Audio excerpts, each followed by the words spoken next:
왕에게 아뢰되 왕이 만일 좋게 여기시고 종이 왕의 목전에서 은혜를 얻었사오면 나를 유다 땅 나의 조상들의 묘실이 있는 성읍에 보내어 그 성을 건축하게 하옵소서 하였는데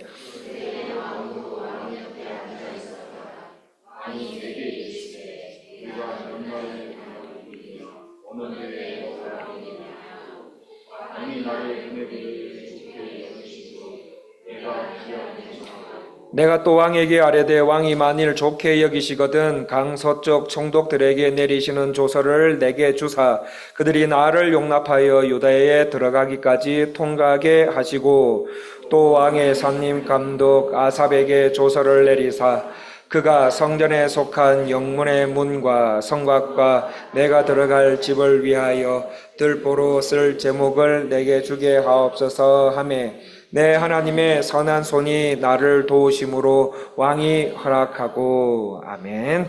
인생을 살다 보면 하나님께서는 때론 우리가 상상할 수 없는 방법으로 기도에 응답하실 때가 있습니다.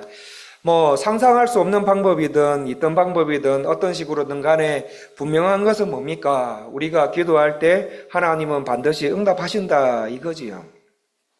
전 세계에서 하나님의 도우심을 받으며 살아가는 사람들은 어떤 사람들인가 하면 자주 기도를 하고 많이 기도를 하고 깊게 기도를 시도했던 사람들이었습니다. 아니, 하나님께서는 하나님 자신의 일을 사람들에게 나타내실 때, 계시하실 때 하나님께서 도움을 주기 원하는 사람들에게는 어떻게 하신다? 기도를 하게 하신다 이거입니다. 기도를 하게 만드십니다. 기도하는 사람에게 놀라운 역사를 맛보게 하신다 이거지요. 왜입니까? 첫 번째, 기도할 때에 하나님의 때를 우리가 분별할 수 있기 때문입니다. 그리고 두 번째는 꾸준히 읽고 들은 말씀을 놓고 기도하는 성도에게 하나님은 그분을 향한 구체적인 하나님의 계획을 그릴 수 있도록 해 주시기 때문입니다. 라고 지난주 금요 기도의 시간에 말씀을 드렸습니다. 그러니 성도님들 하나님과 대화 자주 하셔야 됩니다. 기도 많이 하셨으면 좋겠어요. 오늘 마지막으로 하나만 더 보겠습니다. 왜 기도하는 사람만이 하나님의 역사를 경험하게 됩니까? 기도할 때 하나님의 지혜를 얻을 수 있기 때문입니다. 여러분, 지혜하면은 어떤 사람이 떠오릅니까? 누가 제일 먼저 들어옵니까? 솔로몬 아니겠습니까? 지혜하면 솔로몬 이렇게 생각이 되는데 오늘 성경에 이 느헤미야서를 설교 준비하다 보니까 느헤미야의 지혜도 아마 솔로몬의 지혜에 비해서 감탄하지 않을 수가 없을 정도로 그렇게 맞먹는 것 같아요. 자, 느헤미야의 지혜가 어떤 것인지 한번 살펴보겠습니다. 오늘 2절에 왕이 느헤미야에게 말합니다. 어찌하여 네 얼굴에 수심이 있느냐라고 물었을 때 느헤미야가 얼마나 지혜롭게 대답하는지 모릅니다. 어떻게 대답합니까? 3절 말씀을 같이 한번 더 읽어보겠습니다. 3절 말씀 다 같이 읽기를 시작하겠습니다. 왕께 대답하되 왕의 만수를 하옵소서. 내 조상들의 묘실이 있는 성읍이 이제까지 황폐하고 성문이 불탔사오니 내가 어찌 얼굴에 수심이 없사오리까 하니. 자, 3절 말씀을 보시면은 느헤미야가 어떻게 말하는가 하면 느헤미야야 네 얼굴에 왜 이렇게 수심이 있냐 라고 물어보니 느헤미야가 이렇게 말합니다. 자신의 조상들의 묘실이 있는 성읍이 이제까지 황폐하고 성문이 불탔으니 어찌 제 얼굴에 수심이 없을 수 있습니까? 라고 대답합니다. 성도님들, 이 느헤미야의 말이 얼마나 지혜로운 대답인지 아십니까? 지금 느헤미야는 왕과 왕후 앞에 있습니다. 여러분, 얼마나 살떨리는 순간입니까? 신하로서 그것도 수심이 있는 얼굴로 왕 앞에 나갔다?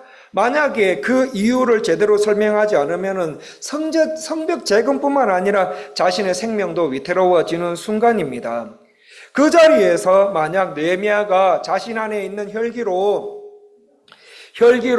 성벽은 무너졌고 먼저 돌아간 우리나라 사람들이 능욕을 당하고 있고 조롱을 당하고 있고 무시를 당하고 있다. 왜냐하면 아닥사스다 당신 때문에. 이제 여기까지 나오면 이제 큰일 나죠.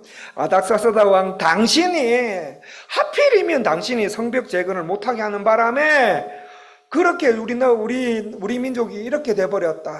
그러니까 어떻게 수심이 없을 수가 있냐 이렇게 대답해버리면 여러분 어떻게 되겠습니까? 느헤미야는 그 자리에서 죽었을 것입니다.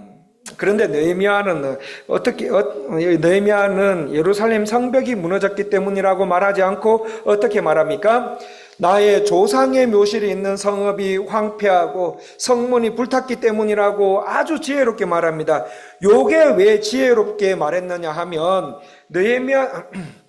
지금 느헤미야는 거짓말 하지 않았어요.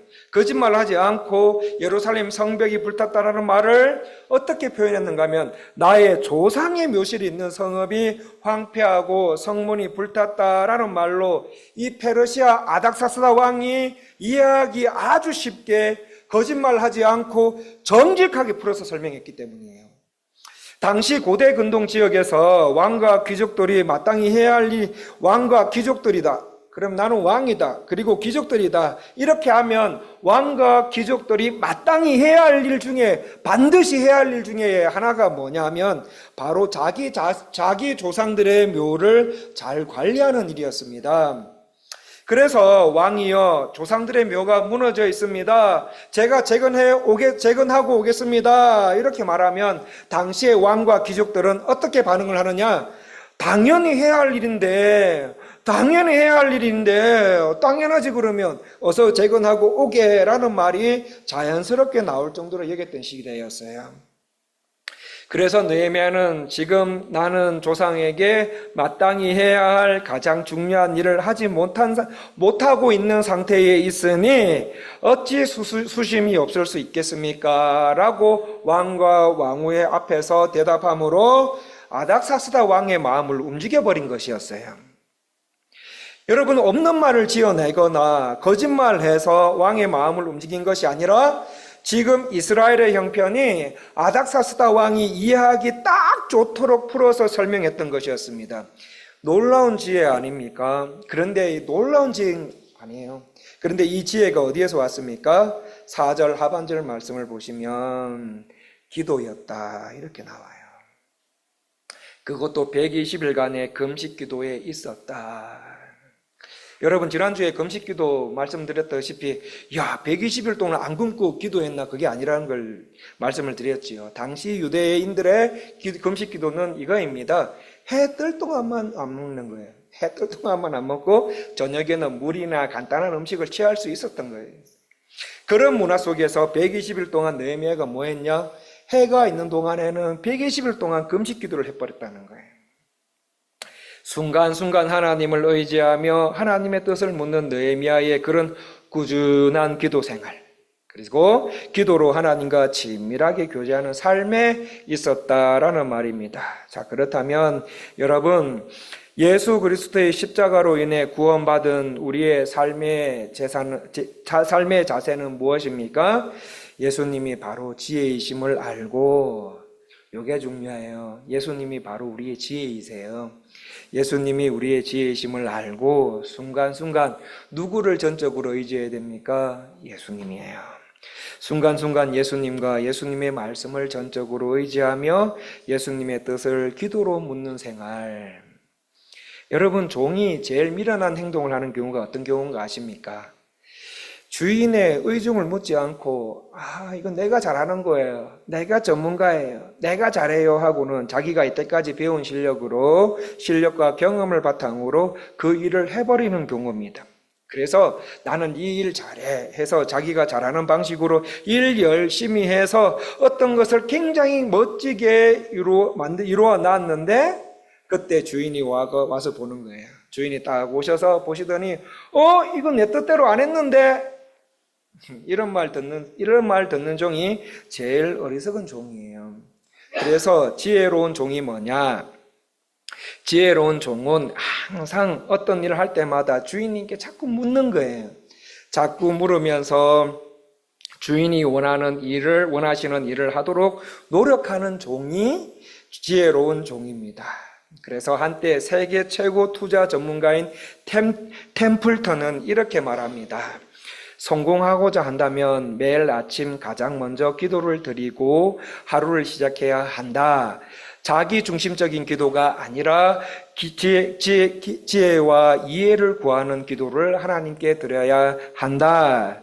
그렇게 기도드린다면 세상이 아니라 하나님 보시기에 성공적인 삶을 살 수 있다라고 말했습니다. 여러분, 진짜 훌륭한 하나님의 종은 뭐냐? 누구냐? 하나님께 기도로 항상 물으면서 하나님께 계속 지혜를 구하며 살아가는 사람이다, 이 말이에요. 느헤미야를 한번 보십시오. 느헤미야서는 몇 장까지 있습니까? 느헤미야서는 13장까지밖에 안 돼요. 13장까지밖에 안 되는 그 짧은 말씀인데 그 안에 느헤미야가 기도한 기도문이 몇 개 있는가 아십니까? 9개나 있어요. 9개나. 그만큼 느헤미야는 어떤 사람입니까? 기도하며 무너진 성벽을 재건했던 사람이었습니다. 그러면 느헤미야와 같이 탁월하고 세상적으로도 성공한 사람이 왜 그렇게 계속 기도에 매달렸는가? 성벽 재건은 인간의 지혜로는 감당할 수 없는 것임을 알았기 때문이에요. 하나님께서 허락하시지 않으면 세우는 자의 노력이 다 헛된 것임을 알기 때문에. 성도님들, 기도하는 사람만이 하나님의 역사를 경험하게 됩니다. 기도하는 사람만이 하나님의 지혜를 구할 수가 있습니다. 기도하는 사람만이 예수님이 지혜이시요 구원자이심을 알게 됩니다. 그러므로 여러분, 교회 일을 하든 세상에서 어떤 일을 하든 간에 가장 먼저 지혜를 구하는, 기도하며 살아가는 저와 성도님들이 되셨으면 좋겠습니다. 하나님, 이거 제일 두려워요. 제가 목사님, 이거 제 전문입니다, 맡겨 놓으십시오, 이런 사람들 제가 제일 두려워요. 그런 것처럼 하나님, 저 이 분야에 제가 전문가예요, 저한테 맡겨주시면 다 됩니다 하면서 내가 자기가 터득한 지혜로 주의 일을 하면은 일 될까요? 안 될까요? 일 돼요. 일 됩니다. 그리고 같이 신앙생활하는 성도님들로부터 와, 잘하십니다, 은사 있는가 봐요 하면서 그렇게 칭찬하실 때도 있습니다. 그런데 일은 되는데 하나님께서 원하시는 일은 하지 못하는 경우가 많이 있어요. 여러분, 우리는 어떤 사람입니까? 내 뜻대로 내 지식으로 잘하는 어떤 기술을 요구해서 기술로 잘하는 걸 하는 사람들입니까? 아니면 하나님 뜻대로 하는 사람들입니까? 하나님 뜻대로 하는 사람들, 하나님 원하시는 일을 하는 사람들 아니겠습니까? 그러므로 하나님께 지혜를 항상 물으며 하나님, 나는 부족합니다. 하나님, 나와 함께 하시지 않으면 제 인생은 아무것도 쓸모가 없는 사람입니다. 하나님이 내 인생에 개입해 주십시오 라고 상한 심령으로 하나님 앞에 물으며 살아가는 사람들이 진짜 지혜로운 삶을 살 수가 있습니다.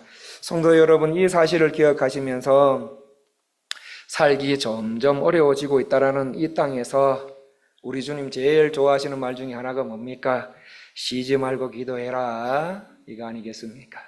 쉬지 말고 기도하심으로 하나님의 역사하심을 경험하고 하나님께서 주시는 지혜로 살아가셔서 예수님이 참 구원자요 지혜심을 이 땅에서 경험하고 확신하며 살아가시기를 간절히 원합니다. 예수는 내 힘이요